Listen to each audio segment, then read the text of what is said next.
Je m'appelle Marc Amblard, je suis directeur général de l'EFQM et je suis dans ce poste depuis septembre 2012. J'étais précédemment dans l'industrie et je suis donc basé à Bruxelles avec le reste de l'équipe EFQM.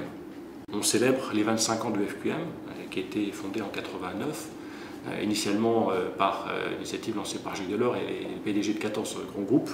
Donc, on est maintenant au 25e anniversaire, 25 ans d'excellence au service des organisations, des entreprises privées, publiques, petites et grandes, sur l'ensemble de l'Europe et depuis hors de l'Europe, avec un modèle d'excellence qui est resté le même depuis le départ, depuis le moment où il était lancé au début des années 90. Le principe est resté le même, la philosophie est restée la même, et là, le modèle lui-même a évolué légèrement, soit à rester en ligne avec l'environnement économique, managérial, les différentes bonnes pratiques, de sorte à ce que ça reste pertinent, avec une dernière évolution qui date de fin 2012. Et on va célébrer ça par le biais d'un livre qui recueillera des articles rédigés par des dirigeants des organisations avec lesquelles on a travaillé dans le passé ou on travaille aujourd'hui, sorte à donner une perspective sur ces 25 ans et sur les années à venir de ce que représente l'excellence pour eux, ce que ça leur apporte. Je pense que c'est un élément important. Et puis on compte aussi sur la participation au forum cette année pour célébrer ça par un haut dignitaire de la Commission européenne, sans pouvoir en dire plus pour aujourd'hui. Au départ, on a travaillé de façon très proche avec la Commission européenne. Jacques Delors a participé à la fondation. Dans les années qui ont suivi, le président de la Commission a participé, a remis le prix, un premier prix qui s'appelait EQA, European Quality Award. Et j'ai retrouvé les documents de 1994, par exemple, dans lesquels il était mention le fait que le président de la Commission remettait le prix. Et puis au fur et à mesure des années, une distance s'est créée entre la Commission et les instances européennes et EFQM.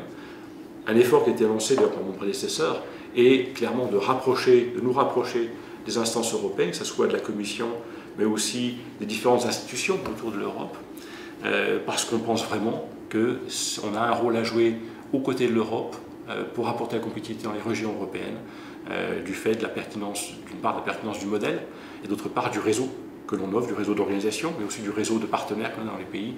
Je le citais, avec aujourd'hui 21 des pays membres couverts par des acteurs. Si on prend sur l'axe temps, court terme, long terme, la démarche de type EFQM n'est pas quelque chose qui donne des résultats du jour au lendemain, qu'on soit clair. C'est une démarche qui doit percoler dans l'organisation, qui doit servir de ligne conductrice, de fil conducteur à l'organisation pour structurer sa démarche managériale. Le déploiement de ses initiatives stratégiques, la construction de son plan stratégique, le déploiement des actions, la mesure de la performance des actions qui sont engagées. Donc c'est quelque chose qui va mettre quelques années avant de donner des résultats.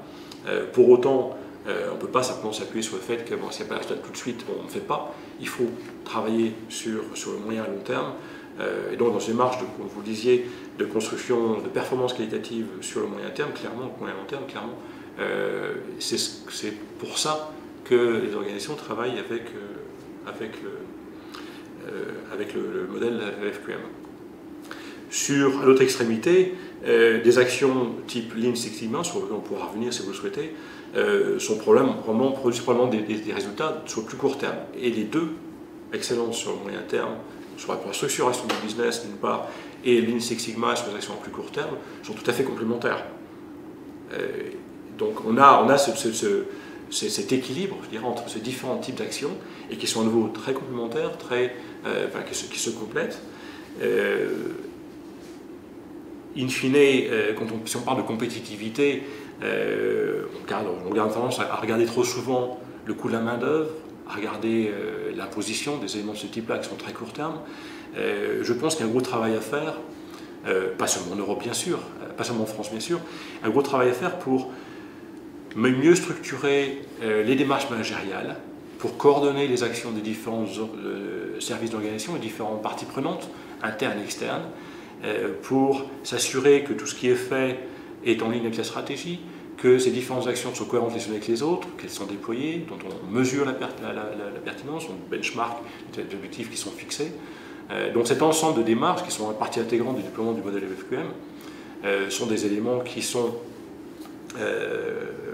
intégrés clairement dans l'entreprise mature, organisation, au sens plus large du terme, l'organisation mature avec laquelle on travaille. On a tendance, je pense, en France, un peu trop souvent, et pas qu'en France à nouveau, à dire c'est l'un ou c'est l'autre.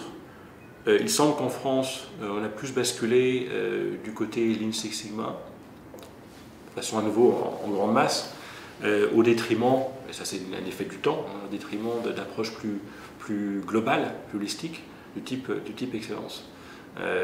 Et en France, je pense qu'on peut retrouver cet équilibre-là en convainquant de la complémentarité des démarches excellence et Lean Six Sigma, qui sont réelles avec des cas réels d'organisation dont on peut d'ailleurs, si les gens qui voient cette vidéo sont intéressés par l'exemple, tout à fait être en relation avec des organisations dans lesquelles cet équilibre existe et porte ses fruits.